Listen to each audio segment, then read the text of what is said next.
Shalom, this is Gamal Yala. I have a great millstone in Atlanta. I want to give all praises to YAHAWAH, BAHASHAM, BAHASHAM, double honors to the elders and apostles of Great Millstone.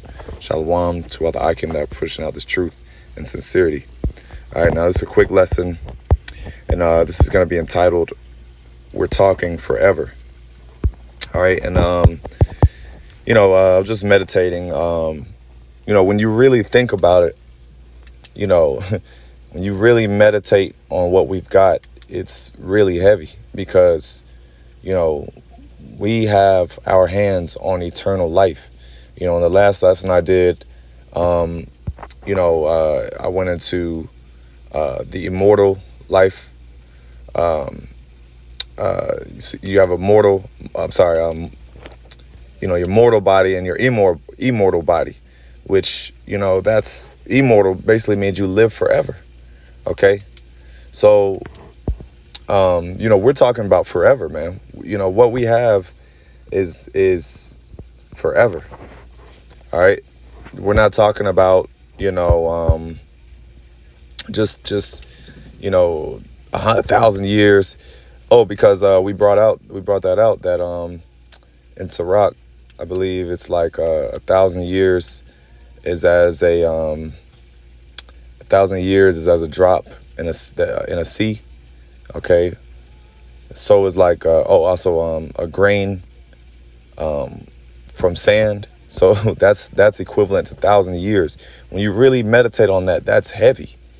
Okay, 1,000 years is likened.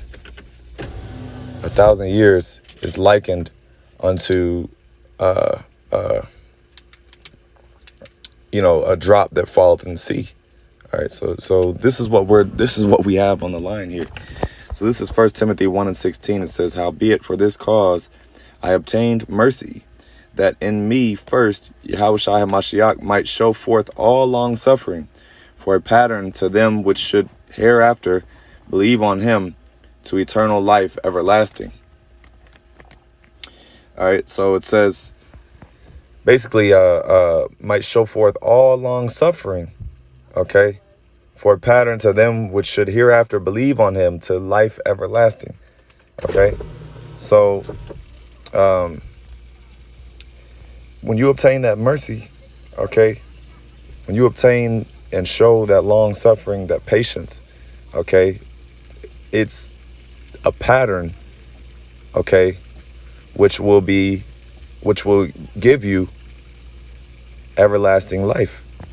Okay, it says, "Now unto the King, eternal, immortal, invisible, the only wise power, be honor and glory forever and ever." All right, so we're talking about forever, man. This is heavy.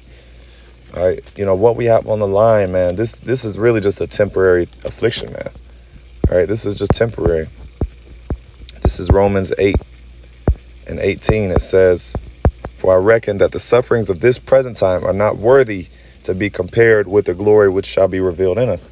Yeah, so this suffering is this time. All right, what we're going through, that's why Yahawashi said, "My affliction is light." Okay, this is the light affliction, man. It says the sufferings of this present time are not worthy to be compared with the glory which shall be revealed in us. All right, so we're going to receive a lot of glory, man. We're going to receive, eternal peace. Okay, this is heavy. When you got to really like meditate. I never really meditated on it and just sat down and you try to wrap your mind around forever. I mean, you can't, our minds really can't grasp forever, but even when you attempt to grasp it, it's mind blowing, what we have in store for us. All right. Hold on.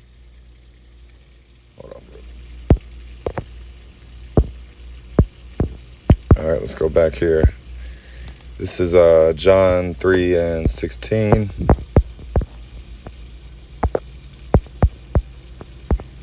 John 3:16, it says, "For Yahawah so loved the world that he gave his only begotten Son, that whosoever believeth in him should not perish, but have everlasting life."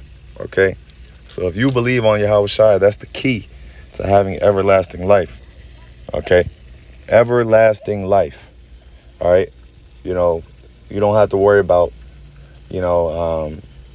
catching getting cancer, getting any kind of ailments and diseases. All right. Because disease is just death. All right. Disease is just, it's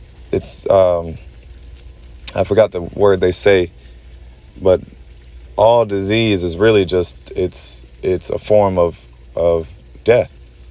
Okay. It eventually will ruin your body. All right. But we don't have to worry about any of that, man, because we're going to have the eternal living. Okay. Life eternal. That's what we're talking about. All right. This is John 4:14. It says, but whosoever drinketh of the water that I shall give him shall never thirst, but the water that I give him shall be in him a well of water springing up unto eternal life. Okay. So we're talking about eternal water, man. We're talking about eternal water. Okay.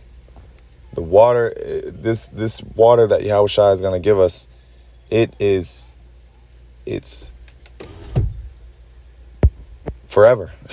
It's like when you look at a waterfall, right? You look at a waterfall, it just keeps going and going and moving. All right. And I don't mean to sound redundant, but this is why we got to push. This is why this is really more of an exhortation lesson. You know what I'm saying? Like to keep us pushing, to keep us motivated, and to help you realize, what we have on the line, man, the importance and the magnitude of this thing. All right. It says, but whosoever drinketh of the water that I shall give him shall never thirst, but the water that I shall give him shall be in him a well of water springing up unto everlasting life, All right. So that's pretty much the point on that. I'll get one more and then I'll get ready to close up. This is Matthew 10:39. It says, he that findeth his life shall lose it, and he that loseth his life for my sake shall find it. So it's really all about Yahawashi. We're losing our lives in this kingdom. This kingdom, okay, we don't have any lives, okay? We are forsaking our lives. We're forsaking whatever, whatever issues or business that we have. All right, whatever success that we may get, we're putting that on the back burner for Yahawashi. Okay. He that receiveth a prophet in the name of a prophet shall receive a prophet's reward. And what is that reward? That penny. Okay. And he that receiveth a righteous man in the name of a righteous man shall receive a righteous man's reward. And that's what we did. We received this word from righteous men, and we received the word from prophets. So we're going to receive that same reward, that penny. Okay. Yahawashi is going to grant us the keys. Okay. The keys to a new body, the keys to the kingdom of heaven, the keys to everlasting life. So, that was pretty much it. Lord, really, you were edified. I'm going to end off by giving all praises to Yahawah, BAHASHAM, Yahawashi, BAHASHAM, Rakakwadash. Double honors to the elders and apostles of Great Millstone. Shalom.